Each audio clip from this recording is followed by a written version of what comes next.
Hello guys, my name is Christabel Ndeokwelu. Welcome to my YouTube channel.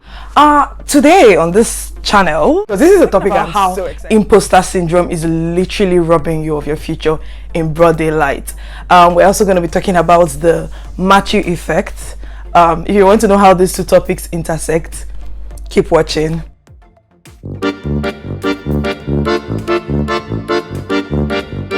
I first heard about the Matthew effect in a book by Malcolm Gladwell, his Outliers. You should totally read that book. That book is amazing. The Matthew effect is the name of a book by an author known as Daniel Rigney. And I know the Matthew effect, like if you're a Christian, you've heard about Matthew, the name, and you know Matthew, the book in the Bible. However, I'm just going to go ahead and tell you how the Matthew effect intersects with procrastination and, you know, the imposter syndrome. I'm really so passionate about this topic because I am somebody who has struggled with procrastination. I have really struggled with procrastination. I'm like an ideas factory. Like if you come to me and you sit with me, anybody who knows me knows this. Like I just pop out of my, like they literally pop out of me, my ears, my nose, they just pop out. In the past, I've had a big issue with executing those ideas because I'm like, I want it to be so perfect. I don't like things that are not perfect. I want to put the best of me out there. I mean, you recognize yourself if you've ever been this kind of person before. Hopefully you can't relate, but if you can't relate, yeah, I'm a recovering procrastinator. Procrastination is why I'm just starting this YouTube channel. Because the first time I thought about having a YouTube channel, it was probably 2019 or earlier than that, and yeah, but that's a story for another day. I just want to point out that you're never ever going to feel ready to do the things that you want to do. So if the reason you are deciding not to do something is because you don't feel ready, I don't feel ready to be sitting down and talking to you about procrastination and the Matthew effect, but here I am. So yeah, there's that. Procrastination, imposter syndrome, and perfectionism. I feel like there are three bitter friends that just sit together and basically rob you from your life, and they feel like friends to you, so you literally don't see it when they are robbing you of your life, especially if you're a creative person in broad daylight and you help them by rationalizing and by saying stuff like, I just like to be perfect and all of those things that we say. Yeah, so going back to the Matthew effect. Now, the Matthew effect simply means the effect of accumulated advantage. I would go ahead to say that the converse of that is the effect of, which is what happens when you suffer from imposter syndrome, is the effect of accumulated disadvantage. The Matthew effect is basically a phenomenon that explains why the rich get richer and the poor get poorer. The term the Matthew effect, it derives its origin from the story in the Bible where a master was traveling and he gave talents to his servants, and so some of the servants, they went and they multiplied the talents they were given, the resources they were given, and then one of them went and buried his talent and did nothing with it, and then returned to the master and was like, oh master, I knew you were a miserable master and you blah blah blah blah. He basically didn't do anything. That story is a very interesting story. You should totally read it. And so the master collected the resource he had from him and then gave resource to somebody else who had used his and multiplied it. And so that's what the principle of the Matthew effect basically says. It means that those who have, because they are doing much with what they have, they will get more. You see, the Matthew effect is what explains why. Think of somebody in your life right now. Think of somebody who it just seems that the person keeps doing more and more and more. You know, the person probably wanted to, let's use when we're in secondary school, for instance. Think about the fact that consistently from when you were probably in GSS 1 to probably SS3, the same set of people kept doing well. And the Matthew effect is something that explains that, because this is what happens, right? Say you are in GS1 and you do excellently well first step. Teachers love students who do well, and so they take an interest in the student, and the student also takes an interest back in the teacher.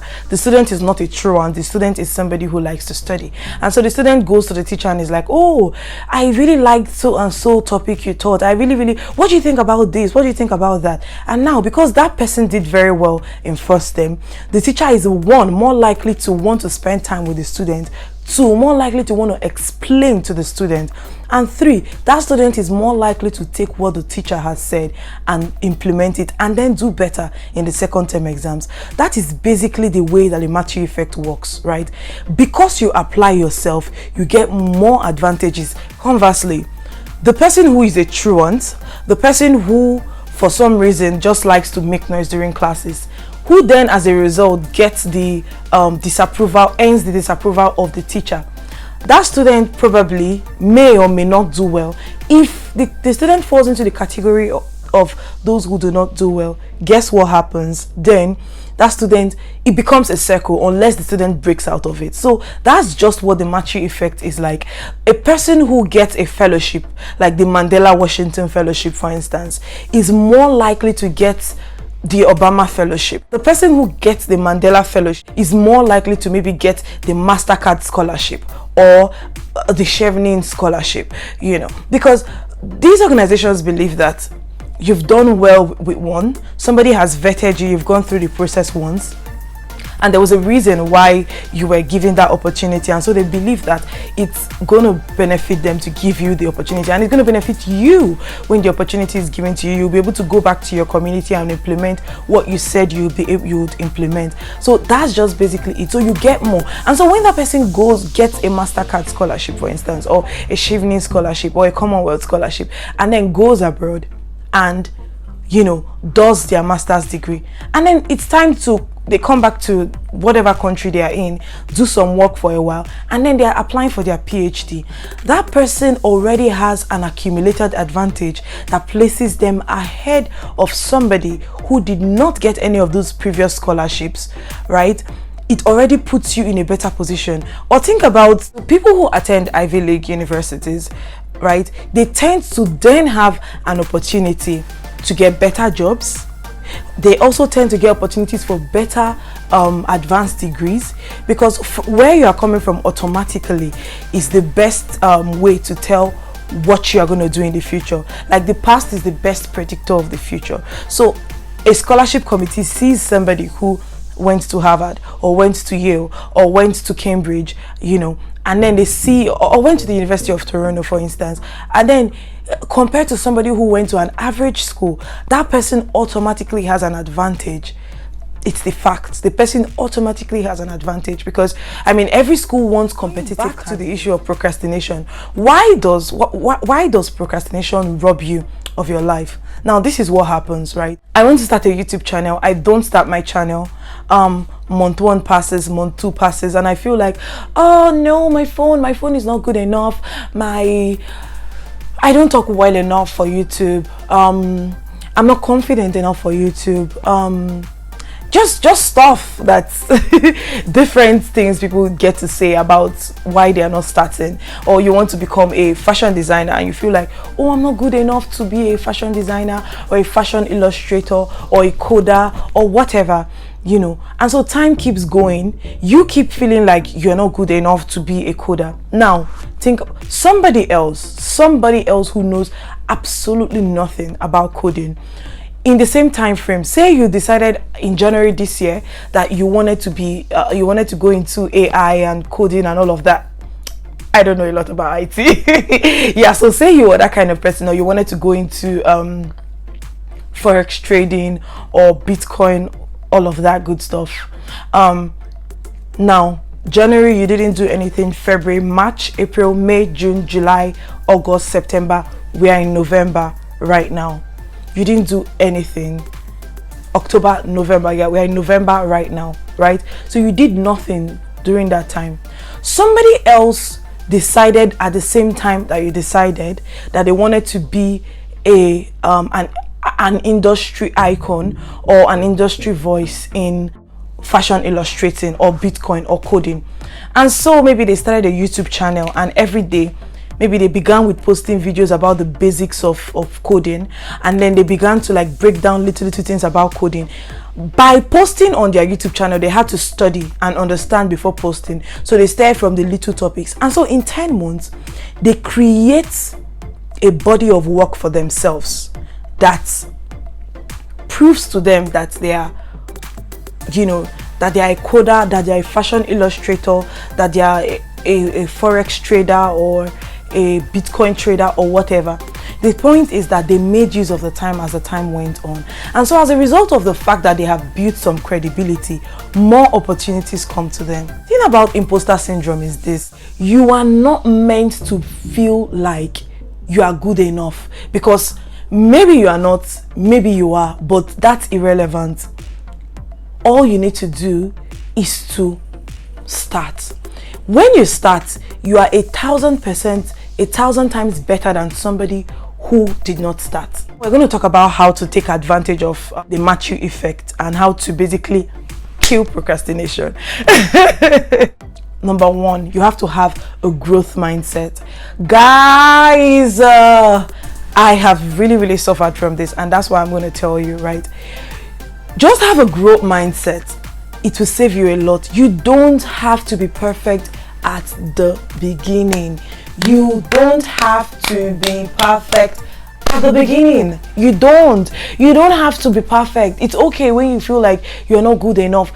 Progress over perfection, guys. Progress. I know it's something that it's in several frames, it's in several it's everywhere now, progress over perfection. But let me join my voice to the voices you've already heard that say progress over perfection. Guys, by applying yourself to anything, you get better. By applying yourself to anything. Think of anybody actually who you feel as if what they are doing now came easy to them. I can bet, I mean, I don't like gambling, so I'm not going to bet, but as a phrase, I can actually stake something that those people did not feel ready when they began. Those people did not feel qualified when they began. But you see, we like to compare our day 1 with somebody's day 5,000 or somebody's day 3,000 or even somebody's day 365. Those two things are not the same. You do not feel like you are good enough, and that's fine. Guess what? You don't have to be good enough to start. Just start. Just do it. Just do it. As you keep doing it, you keep improving. And you see, the clarity that you seek comes from taking action. It does not come from sitting down and writing things and strategizing. It doesn't. It comes from actually taking action. As you grow, you create a new identity for yourself. Let me tell you something about imposter syndrome. It's possible that you are not good enough, whatever that means. That phrase is so horrible, but yeah, it's possible that you are not where you want to be. And you know what? That's totally fine. It's okay to not be where you want to be. But many people are not where you want to be, and they are doing what they are doing. That's the point.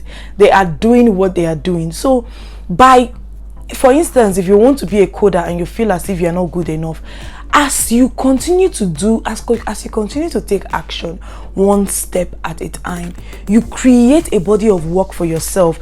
Then you now begin to see yourself as a coder. I have a frame here that says every action you take is a vote for the kind of person you want to become. It should be you wish to become, but whatever, by James Clear. Now, this quote, right, it really speaks to me a lot, because the person you want to become, the person who you feel you want, the identity you want to have, you can only get the identity by taking action that backs the identity that you want to have. So you need to take action right now. Take action right now that supports the identity you want to have. If you want to be a creator, a YouTube content creator, create YouTube content. That's what I'm doing. So by the time I'm posting this video, I'll be saying I'm a YouTuber, you know. And why am I a YouTuber? I'm not a YouTuber because I feel in my mind that, oh, I watch YouTube videos. The only reason I'm a YouTuber is because I have 1, 2, 3 YouTube videos on my channel, right? Yeah, and I have you watching me. As you take action, you begin to build an identity for yourself. So if you keep coding, you become a coder. If you keep teaching, you become a teacher. If you keep designing, you become a graphics designer, an illustrator, whatever kind of design you want to do.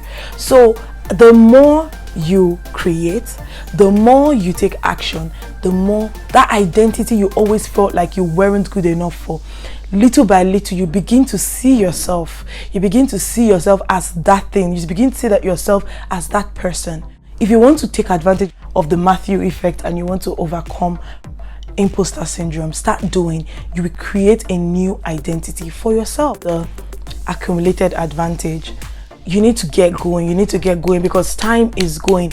Time within which you could have actually been able to be who you want to be. Time within which you could have created a lot, you could have done a lot, you could have been becoming a lot. And the thing about accumulated advantage is that as you keep going, as you keep doing, as you keep becoming, more opportunities begin to come from you. You begin to attend events where, you know, you are a coder and you stand up and you ask a question and somebody is like, ooh, that's a really important question. I have not thought about that before. Let's have a chat after this. You would never had even known that angle of coding or designing or whatever if you hadn't started to design. Simple. The tables where you want to be, the places, the rooms where you want to find yourself in, the only way you find yourself there is by creating, by doing, by taking action until one action then leads to another, and then the advantages accumulate, and then you find yourself where you want to be. If you do not take advantage, if you do not start doing what you need to do, you would always see people who you feel you are better than, who you feel you know more than, getting the opportunities you can only dream of. You know why? Because no matter who you are, no matter how much of a light you are, if you don't put yourself on a hill, if you don't take action, you will continue to be great for only yourself in your room with your friends, with your friendship group. Your journal will be the one knowing how brilliant you are, how much of a good coder you are, how much of a whatever you are. It's very important to take action. Woo! Okay, guys, once you're somebody who has dealt with imposter syndrome, I don't think it ever completely goes away, because every time you want to unlock a new version of who you are, every time you want to unlock a new, become a better version of yourself, you have to grapple with, oh, I don't feel good enough, oh, I don't feel like I'm all that, oh, I feel like, I mean, those feelings, they're always there. But, you know, the more you create, the more you grow, the more your identity changes, and the more accumulated advantage you have. So yeah, I'm so excited because this is something that, like I said, it's something that I also struggle with. I want everything to be perfect. I want everything to be like, you know, I want to, you know, I want to like have it all figured out before I actually even take one step, but it does not work like that. And that's something that I'm learning. I'm learning that you just have to take a step. You just have to like do something and, you know, create the life that you want. And I'm learning to hopefully take advantage of, you know, the Matthew effect and multiply, you know, the resources, the talent, and the opportunities that I have. And I really hope that you do this. Guys, until the next video, it's been Christabel. I'm so excited. I'll see you in the next video. Bye.